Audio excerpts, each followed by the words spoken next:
Originality is an unfortunately toxic means of measuring a piece of media. When something deeply unique shows up, it tends to be praised for doing something nobody else has ever done before, and then the creators are financially rewarded for coming up with such a cool new idea. That's great, if it's the only thing the creators will ever have to make. But in our current economic system, most creators can't just make one thing and live off of it for the rest of their lives. So a sequel is bound to release, and since that sequel will enter a world in which the original exists, the sequel's uniqueness is already lost. What was once a single, novel idea is now duplicated, weakening the draw of both pieces simultaneously, but also still hoping to recapture the audience that enjoyed the original piece for its innovation. Zeno Clash 2 is everything the first Zeno Clash was, and more. The game is longer. There are more interesting places to explore. There are new characters to interact with. And there are a bunch of new enemies to battle while utilizing the game's new combat system. As someone who greatly enjoyed the first game, I can confidently say that the sequel renders it redundant in every way. But it also poisons it. There's now another game that lets the player fist fight with wild men in the woods. Another game where the intricacies of an alien society aren't too deeply revealed, but that society's rules are easily intuitive, even to an outside observer. These aspects of the first game are still good in the second, and the sequel greatly benefits from their inclusion, but I can't shake the feeling that this return to Xenozoic is all about saying things that were better left unsaid. I played the first Zeno Clash game a while ago, and then made the video the weekend following, but I haven't played it since, so I went back and played the whole game again in order to cement my thoughts. The campaign is only 3 hours long, which isn't a big ask, unlike other things I've done for recent videos. I found the game to be just as compelling as it was when I first played it, and I definitely encourage anyone to play it if they haven't, and especially so if they ever intend to play the second game. Everything about the first game is iterated on or directly continued in the second, so in order to discuss Zeno Clash 2 at all, I am going to have to talk about the first game. Zeno Clash is a first-person beat-em-up style game, sort of like Double Dragon and Streets of Rage. The player moves from level to level, getting into fistfights with all manner of wacky creatures and quirky humanoid opponents. Single punches are thrown with the left mouse button. Repeated clicks cause Gat to swing out a combination of punches, and holding down left mouse engages a charging mechanic that results in slower but more forceful attacks. Holding space allows the player to block incoming attacks, and pressing A or D while blocking will cause Gat to dodge to the side for a counter opportunity. There are a few projectile weapons like guns, crossbows, and a grenade too, which keeps the whole experience varied. As for the narrative, the game opens with a mystery. Gat has just killed his own father-mother, and nobody seems to know why. He refuses to tell Deidre, his partner, and the two resolve to run as far away from Halston as possible in order to escape from any retaliation Gat might expect from his siblings. Their adventure leads the pair north, beyond the Rathbird Fields, the Corwood Woods, and even beyond the desert from which nobody has ever returned. What lies in the north is a massive stone fortress, guarded by animated statues, and surrounded by a poisonous gas. Gat manages to break into the fortress and awaken the Golem, a being who seems to know everything, while also having incredible physical power. Golem convinces Gat to reveal the reason he attacked Father-Mother to Deidre, and then the trio make their way back to Halston to try and have Gat atone for his crime. I managed to avoid spilling the big secret event of the story in Zeno Clash 1 in my first video about that game, but I cannot avoid it now. In order to continue, I have to reveal the secret. Seriously, I'm going to say the secret right now. The reason Gat had to attack Father Mother was that Father Mother is not the biological parent of any of their children. Gat and all of his siblings had been kidnapped by Father Mother in order to form their family. Gat never intended to reveal this secret, and even after returning to Halston to accept whatever punishment his family decided he deserved, he still refuses to reveal it. It turns out that Father Mother wasn't killed by the bomb, much to everyone's relief. But Father Mother still chooses to beat Gat for his actions, at which point Golem reveals the truth. This is where the story of the first game ends, with Golem demanding the people of Halston attempt to adhere to some laws and create their own system of dispensing justice. I quite like this twist. It demonstrates that Gat values his family more than anything else, and he would travel to the literal end of the world to protect it. But it also feeds into the unpredictable nature of the setting. Maybe Father Mother really was their parent. Everybody believes they are, and even the player has no way of knowing for sure. Maybe there really is a phenomenon where people's children can transform into animals.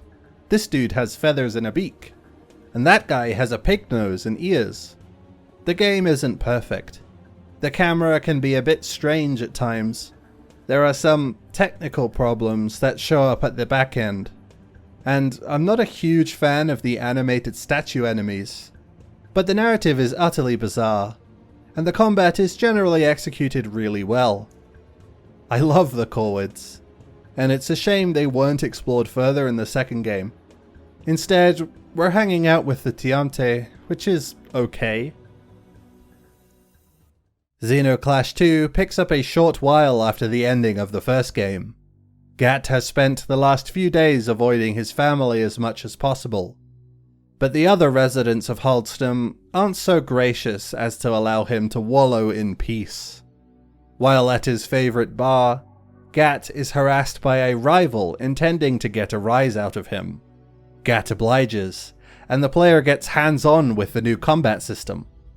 Now, each of Gat's arms are controlled independently, left mouse for his left arm, and right mouse for the right. Space still blocks, and holding the mouse buttons down still engages a more powerful attack. But this new arrangement allows for more active and varied punching combos. Gat meets with his sister Remat upon exiting the bar, and the pair create a plan to try and break Father Mother out of jail, which is a concept that the pair are clearly disgusted by.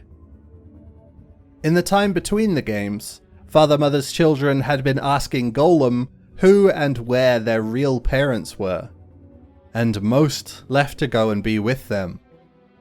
Dedra? It's good to see you too, Dedra. Funny you decided to follow me, Dedra, because Dedra also chose to leave, hoping to establish a new settlement away from Golem's watch. This left Gat and Remat alone. After exiting the bar, the player can complete a side quest for an NPC nearby. In return for completing their task, the NPC awards Gat a chain to be used as a weapon, which is the first of 3 new dedicated tools the player will have access to throughout the game. While there were a few group fights in Zeno Clash, as well as the challenge tower that consisted of little else, Zeno Clash 2 has a much heavier focus on groups. Enemies show up in greater numbers than ever, so the game provides the player with some tools for dealing with the increased danger. The chain has a wide arc of effect, and a much longer range than Gat's arms, enabling the player to hit multiple targets with a single swing, as well as enemies that would typically be out of reach. In addition, before most fights, the player is given an option to summon a follower to aid them. There can be up to 2 additional members in the party, although Remat will always occupy 1 space. In order to add other members to the crew, Gat's leadership stat needs to match or exceed the ally's requirement. Oh yeah, there's a leveling system now, allowing the player to increase their health, stamina, and strength in addition to leadership. The player gains skill points from finding totems hidden throughout the world, which is now no longer linear. There are more than 10 zones to travel through, with enemies and upgrades and secrets scattered all throughout. Some zones contain obstacles that can only be passed with upgrades from later areas, encouraging the player to go back through previous locations and see what they might have missed. There are coloured moths and golden cubes hidden alongside the totems throughout the world, and while the mystery of the cubes is fairly interesting, the reward for collecting the moths is much more desirable. Mine! The moths are mine!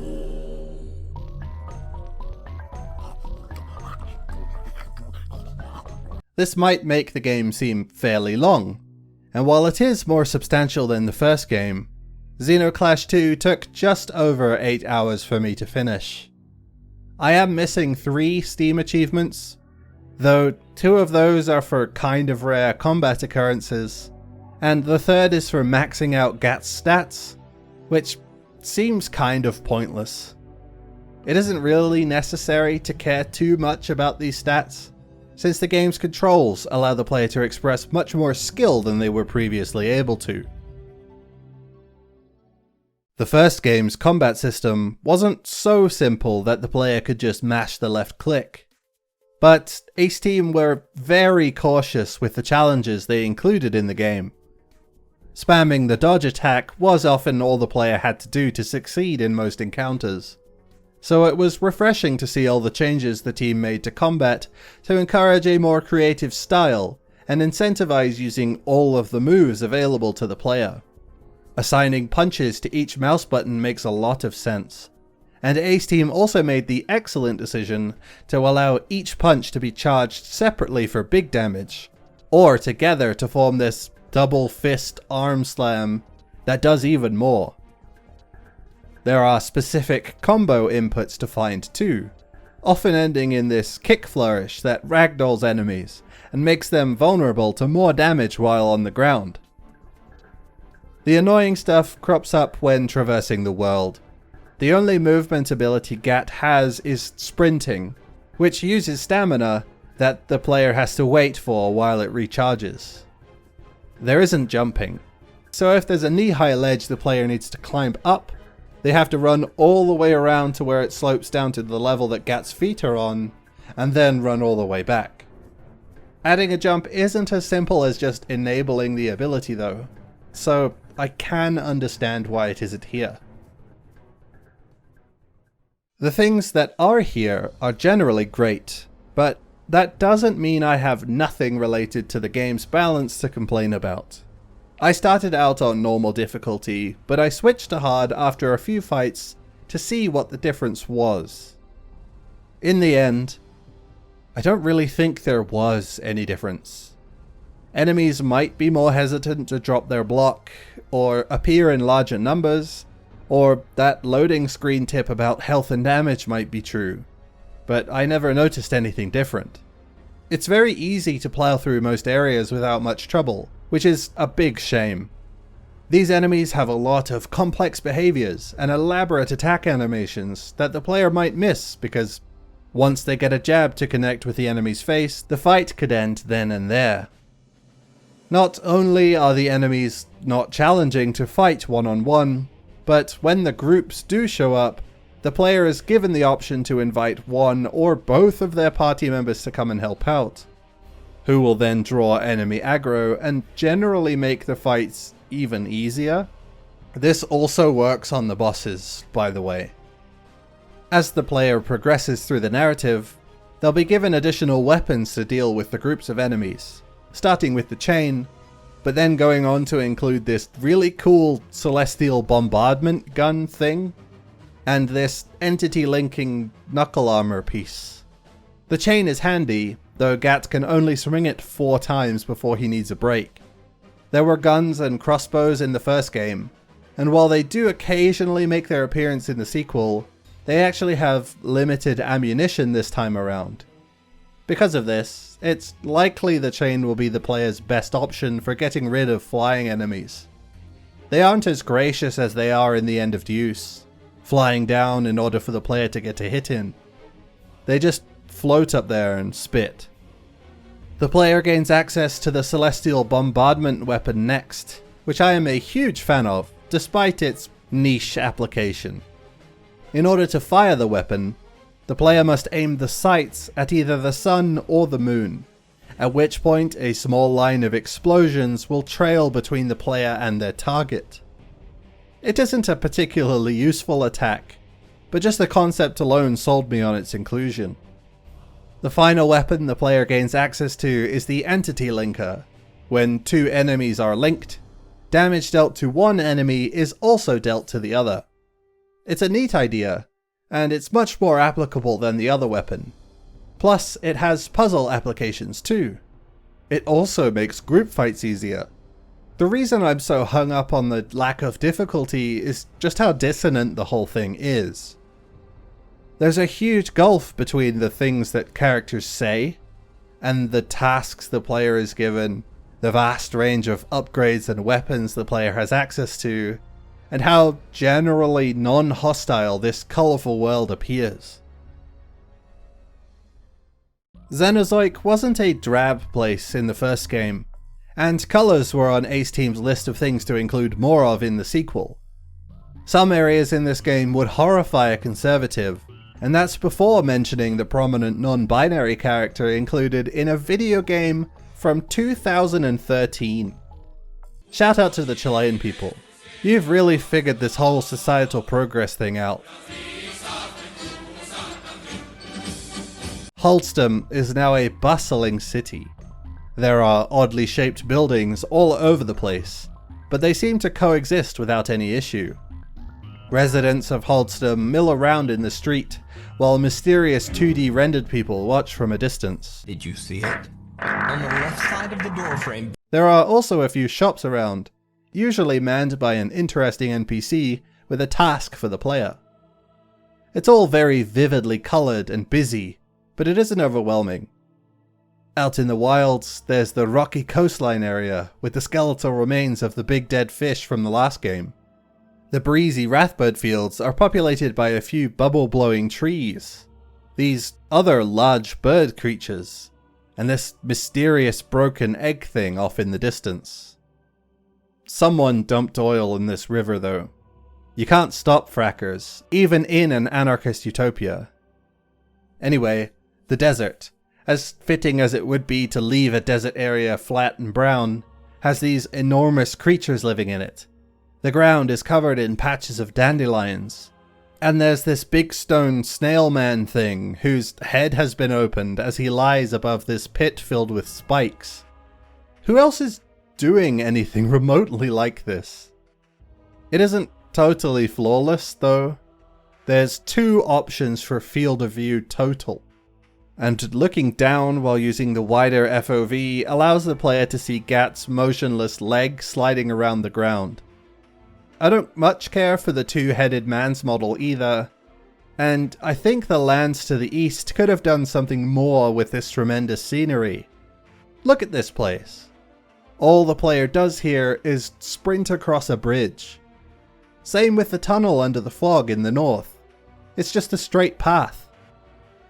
That being said, every boundary I reached just felt unfair. I wanted to see more, to keep going.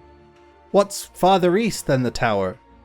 What's this pyramid platform thing? Where did it come from?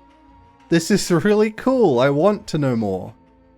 There is a moment where the player gets a glimpse of what's beyond the bounds of the game, but we're a little ways away from discussing that. Gat and Remat's jailbreak attempt goes very well, despite costing Father Mother a few years of knee use. Golem's enforcers aren't too willing to allow Father Mother their freedom, and apparently they pursue in high enough numbers for Gat and Remat to be unable to fight them off. Father Mother is presumably recaptured, while Gat and Remat travel the surrounding regions to try and enlist their former siblings to return to Haldstam and help to keep Father Mother out of jail permanently. This mission acts as a means to get the player to visit all of the various locations around Xenozoic, as well as increase their pool of potential party members. The first region I visited was the Garbage Canyon, since Remat knew that Pot was there. Father Mother manages to make their way to Pot's cave too, and the four try to come up with a plan to end the Enforcer's hunt. In the past, Father Mother claimed they had sailed from the west coast of Xenozoic in search of another like them. They didn't find what they were looking for, but did find an island with a facility that kind of matched the Golem's fortress from the north. Perhaps there was some weapon there that Gat could use to kill the Golem and return Xenozoic to its lawless ways. While leaving the canyon, Gat and Remat are caught in a mysterious trap and greeted by a strange voice. The celestial bombardment gun is tossed to Gat by whoever has trapped them, which can then be used to release the trap. The player then travels to the island Father Mother had mentioned, and discovers that the Golem Gat met in the north was not the only Golem in Xenozoic. Attempts to communicate with this western Golem fail, as neither Gat or Remat can speak to seagulls, and a fight breaks out. Defeating this Golem rewards Gat with the Golem Hand, and confirms that the northern Golem can be killed. There's a quick distraction in which Gat's former partner Dedra, as well as one of his siblings, had been kidnapped by the Tiamte, which is fairly inconsequential in the grand scheme of things. Once that's taken care of though, the player heads north to look for more weapons, or other information that could help defeat the Golem. This fortress was built at the northernmost end of the world. There's nothing but poisonous fog to the north. But after some investigation of the fortress, the player finds a tunnel. Now, this is where Ace Team irreversibly smashed my perception of this world. Xenozoic is this wild, anarchic place, where humans live in concert with all of these other beings. It's violent, yes, but even people without the will or physical ability to fight are welcome members of society. And clearly, someone is taking care of them. In all the chaos of this world, a city has been built and a culture has emerged. It's fantastical and bizarre, but it feels like its own reality. At the far side of the tunnel beneath the northern end of the world is a gnarled, rocky mass, and the machine that pumps the toxic gas into the valley behind the fortress. Continuing north, the player can find some dilapidated white objects. A piano, a clock, a bookshelf.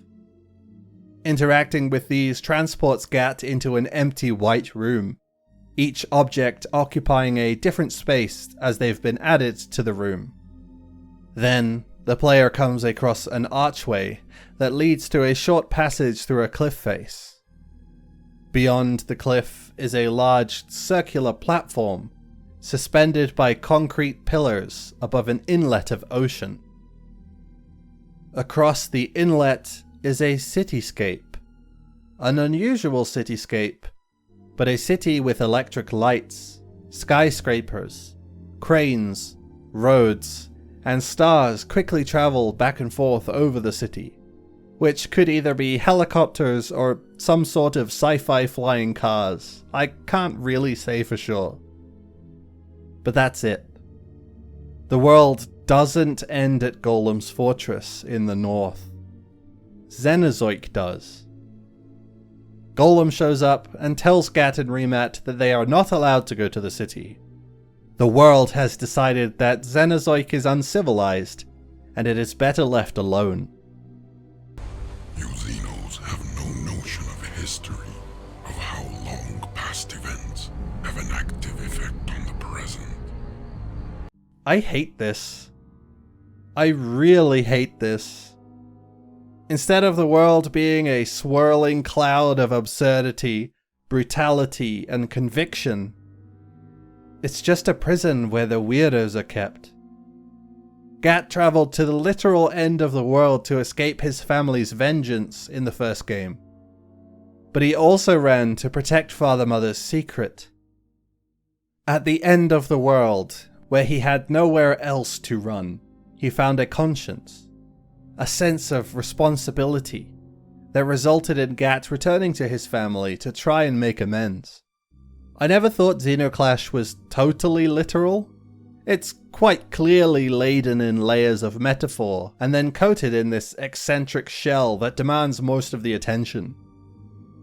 But then the sequel undoes all of that in favor of this goofy Truman Show reveal. Gat beats Golem in a fight, but since Golem is linked to everyone in Xenozoic, letting Golem die from his wounds would cause the deaths of Gat and everyone he's ever known. So Gat and Remat go to the east to try and get help from the Eastern Golem. The journey east is cool, I guess. This quest to rescue Golem ends at a place called the Pink Tower, which is visually incredible. Atop the tower sits the East Golem, or what's left of them anyway. The decision to isolate Xenozoic was made so long ago that not only did this Golem have time to literally re-sculpt the world around it for fun, he also had a hand in creating a bunch of two-headed chimeras, and then he got so bored of that he sat in his chair for a while and eventually just disintegrated. The Southern Golem arrives on possibly the coolest flying vehicle I've ever seen. This Golem is only here to remind the audience that he exists. He's the one that gave the player the celestial gun thing from before, but Gat and Remat haven't met him before now. Since he has a flying machine, the Southern Golem offers to take the pieces of the East Golem to the North Golem in order to prevent everyone from dying. Gat agrees, and unsure what to do next, the pair return to Haldston to see what Father Mother is up to. Turns out, Father Mother is gone, captured and ensnared in a rock archway along the southern road. The South Golem is here, after delivering the organs to the North Golem, and so are all of the parents of the children Father Mother had stolen from. The Golem explains that this lynching will end the story of Father Mother's crimes. It also acts as the Southern Golem's opportunity to explain their motivation, which is to see what Gat and Remat will do. This is the test that reveals, the one you have been avoiding. Without the test, your lives would be a long wait, unbearable for me to watch. I wanna watch you guys do interesting things. Maybe I should give you this gun, just to see what you'll do. How about I kill your parent? What'll you do then? This sucks. This is really, really bad. Such a stupid reason to do anything. After rescuing Father Mother, the Southern Golem asks Gat and Remat to meet him atop the highest point in Haldston for a conversation. North Golem is there. South Golem says his dumb motivation again, and then everyone attacks each other for the final battle in the game. I like the mechanics of this fight a lot, and the sun setting in the background is a great touch. But once the Southern Golem's health is reduced to 0, the North Golem hoists him by his throat, says some stuff about the makers sending replacement golems, and deliberately gets both of them crushed by some nearby clockwork. I've been finding it really hard to come to terms with how Ace Team went from the tremendous level of restraint and meticulous consideration that went into everything in the first game. But a couple of years later, they resort to the least interesting twist a story like this could have ever had, and then had the narrative circle back to some dude who has barely been developed, and whose motivation is the dumbest cliche a teenager embarrassingly left in their Sonic the Hedgehog fanfiction. Father Mother wanted a family, so they made one. They had to do some unacceptable things in order to get what they wanted, and that's where the narrative's conflict is drawn from. Golem shows up and starts trying to enforce a bunch of rules on a lawless population, so they might one day join a greater society outside of Xenozoic. As little as I care for the Xenozoic is a prison for weirdos plot. Golem's plan to bring the law to this society is at least a good place to start the conflict. It raises engaging questions. Is it fair for Golem to be imposing rules on a functional society just because they don't conform to whatever's going on in some other place? Is it right to punish people for crimes they've already received some form of punishment for? Why does Golem get to decide that Father Mother should be imprisoned? And can that imprisonment ever end? What even are crimes? If I were to make some changes, I'd suggest removing any mention of a world outside of Xenozoic in the Western Island. Golem is this omnipotent robot god already. Make it so he needs the world to be in perfect order, because that's the only way he can make any sense of it. Gat still dislikes this. Father Mother still ends up in jail. But now the responsibility of altering the world is in the hands of someone who actually lives in it, and not some amorphous entity that decided what laws were all on its own. Change the Southern Golem to be the mirror of the Northern Golem. Instead of his motivation being, I did something extreme just to see what you'll do, it could be that the world being in chaos is the only way he can understand it. Then the narrative revolves around Gat's preferred Xenozoic. Should he work with the North Golem to prevent what little logic exists within the world from being destroyed? Or should he work with the South Golem, so as not to lose the world he loves to a bunch of rules he doesn't understand? I know it's kind of Petersonian to talk about law and chaos like this, but it's at least something. My thoughts on the narrative are unfortunately very negative, and it's a shame my video format makes talking about the narrative last clearly the best choice. Because I quite like Zeno Clash 2, and I think anyone who enjoys action games should really play it at least once. While it being a sequel does make it less unique, there's still a lot of things on display that no other game would ever consider trying. First-person melee combat is usually extremely simple and bland, or barely functional and frustrating. But this indie studio managed to perfect the style back in 2013. The game is surprisingly progressive in its ideas, and it barely draws attention to those parts. There are hundreds of details all over the place. Hidden faces in a net, the huge automatons patrolling in the distance, the muffled yells of the marauders behind their hoods.